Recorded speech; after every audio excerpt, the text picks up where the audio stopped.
नमस्कार, सतਿ ਸ਼੍ਰੀ अकाल दोस्तों। साडा टीवी यूएसए देख रहे संगू पंजाबियों का हार्दिक धन्यवाद। मैं आज बात करूंगा संत बाबा जरनैल सिंह जी, उनके जीवन के बारे में। और हम यह एपिसोड के तौर पे एक लड़ी शुरू कर रहे हैं जिसमें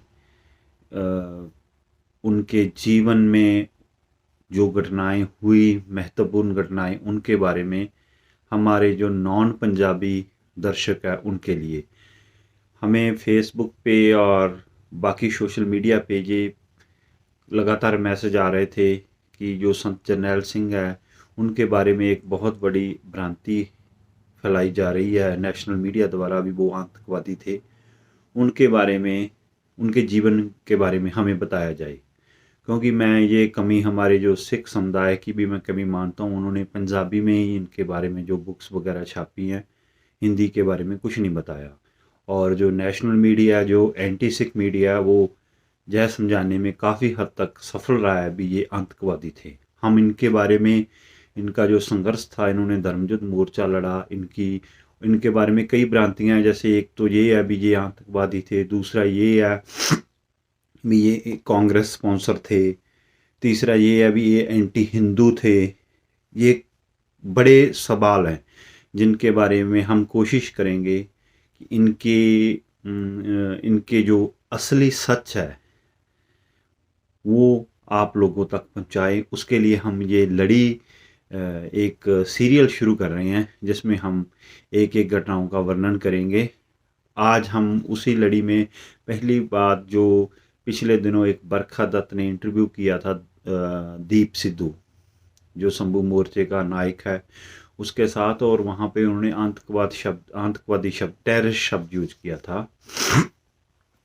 दोस्तों, जो इंग्लिश में जब हम शब्दों का चुनाव करते हैं तो पंजाबी में एक शब्द के कई अर्थ निकलते हैं, लेकिन जब वो हिंदी में और इंग्लिश में उनका चुनाव करते हैं तो उनका एक ही शब्द होता है। जैसे अपने टेररिस्ट शब्द है, उसका पंजाबी में और हिंदी में अर्थ होता है आतंकवादी, मिलिटेंट, उग्रवादी।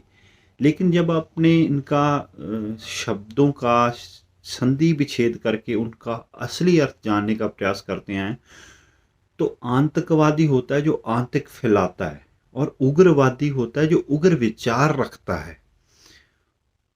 और इसी तरह जब जब हम पंजाबी में बात करते हो तो हम शब्द यूज करते हैं खाड़कू। तो खाड़कू एक अपनी कट्टर विचारधारा को फॉलो करने वाला आदमी होता है, जो किसी दूसरे ऑर्गेनाइजेशन को नहीं और किसी दूसरे धर्म को ठेस नहीं पहुंचाता। और ये शब्दों का हेर फेर है। लेकिन मैं उनके बारे में बता दूं, संत जरनैल सिंह जी खालसा भिंडरांवाले जो थे,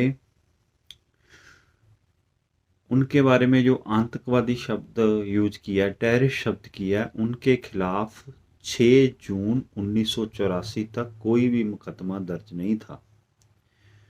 उनके खिलाफ एक जो हिंद समाचार समूह है उसका जो संपादक थे लाला जगत नारायण, उसके कत्ल का मुकदमा दर्ज हुआ था, जिस मामले में वो 1 महीना तक जेल भी रहे। लेकिन उस मामले में उनको माननीय न्यायालय ने बाइज्जत बरी किया था, और उसके बाद उनके खिलाफ वो कभी पाबंद भी नहीं हुए। 751 में, 107 151 में पाबंद भी नहीं हुए। और मैं ये सवाल आप लोगों से करना चाहता हूँ भी, जो आदमी के खिलाफ जब वो उनकी शहीद हुए 6 जून 1984 को, उस तक तब तक उनके खिलाफ कोई भी मामला दर्ज ना हुए, तो उसको आतंकवादी कैसे कहा जा सकता है? आप इनसे पूछिए। मेरा ये स्पेशल आग्रह है हिंदी भाषी जो मेरे दोस्त हैं उनसे, क्या आतंकवाद की डेफिनेशन क्या होती है, आतंकवादी कौन होता है? यदि कानून के हिसाब से देखें तो आतंकवादी, यदि आप बात करें भारतीय संविधान के अनुसार, तो जिस आदमी के खिलाफ कोई मुकदमा दर्ज नहीं है, कोई एप्लीकेशन नहीं है, उस आदमी को आप आतंकवादी कैसे कह सकते हैं? और जब बात करें, आप आज देखें सिनेरियो, तो बहुत ऐसे चेहरे हैं, जैसे अमित शाह है जिसके खिलाफ 307 तक का मुकदमा दर्ज था, साध्वी प्रज्ञा है जिस पे बम विस्फोट के मुकदमे दर्ज थे, वो एक जो मिनिस्ट्री में है सारंगी, उसके खिलाफ मुकदमे दर्ज थे। तो उन लोगों के खिलाफ उनको आप जो सबसे सुप्रीम बॉडी है मिनिस्टर, उसको आप नवाजते हो और उनके खिलाफ आप दोनों में डिसाइड करें भी आतंकवादी कौन है। कल को अपने बात करेंगे दूसरे किसी टॉपिक पे। आज के लिए बस इतना ही। आप हमारे चैनल से जुड़े रहें, इसको सब्सक्राइब करें, शेयर करें और हमें सजेस्ट करें भी हम कौन से टॉपिक को आपके तक लेके आएँ।